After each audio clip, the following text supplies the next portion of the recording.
Hi guys, we are here in Bryson City, North Carolina to pay homage to Arthur Lee Smiley, known as Red Smiley in the BlueGrass community.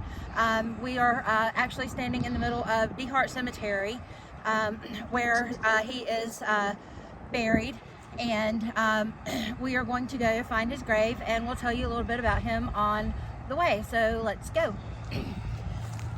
Red Smiley, as he was known in the bluegrass industry, was born in 1924 in Asheville, North Carolina. His dad was a school administrator, but also a fiddler who had a friend who was also really good at music, and kind of got Red Smiley interested in music and started teaching him how to play the guitar when he was around 7 years old. His mom and dad are buried, as you see right here, is his are their grave sites, and over here to the left is where the gentleman that I'm talking about, Red Smiley, was buried.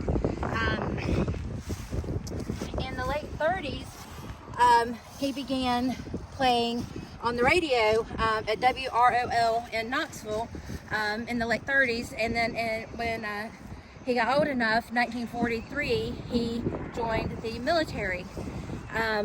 While he was in the military in the World War II, he was injured, and actually to the point that they had to remove one of his lungs. But while he was in the hospital, he began singing to the patients there and regained his love of music.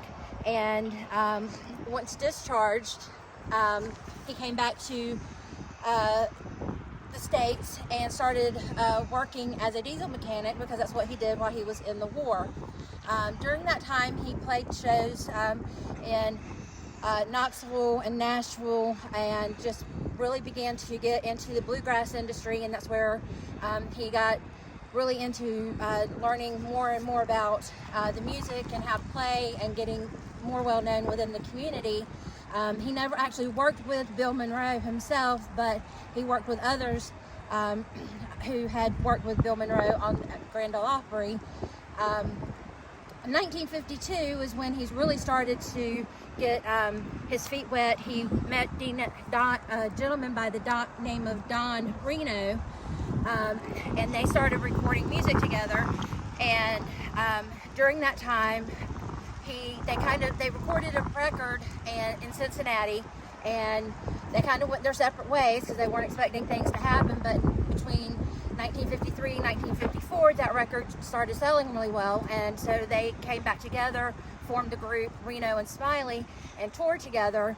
And they stayed together and worked together through the 50s and 60s, touring the States and other countries as a bluegrass group, Reno and Smiley, and also appearing on TV shows.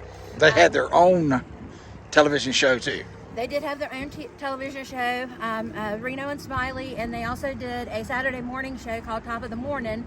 And what's most impressive, about it, Kroger was a major sponsor. They didn't need no other sponsors, Reno said. Kroger took 99% of their the money that they needed for their shows, and Kroger sponsored the entire program.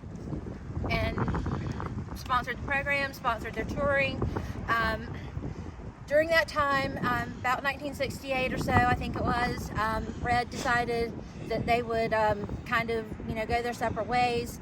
He was getting sick. He had diabetes real bad, and was still suffering from the injuries that he had suffered in the war, the side effects from that. And so he kind of went off touring and stayed on the TV show.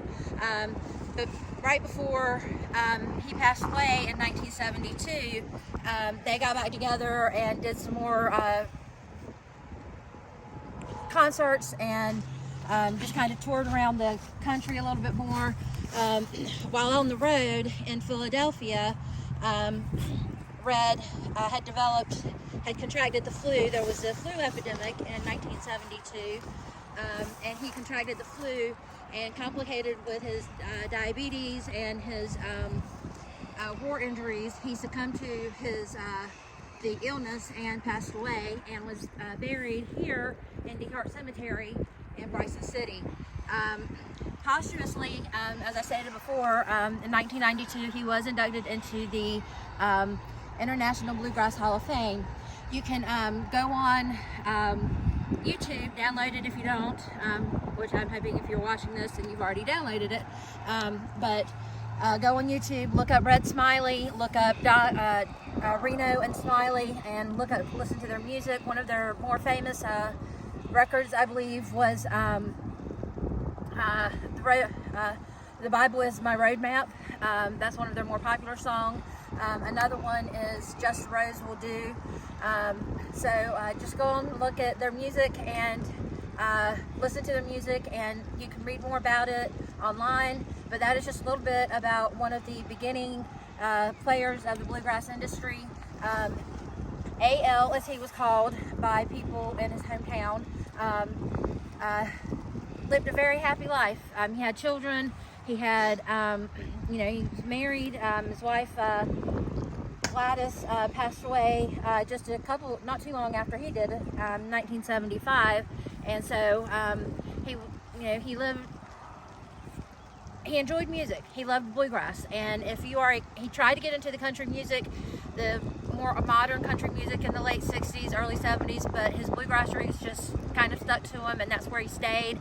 But that's where he's best well known, and that's where most of his music is. So go listen to him, enjoy the music like we have, and thank you for listening, thank you for watching, and we hope to see you soon. Subscribe, and I'll talk to you again.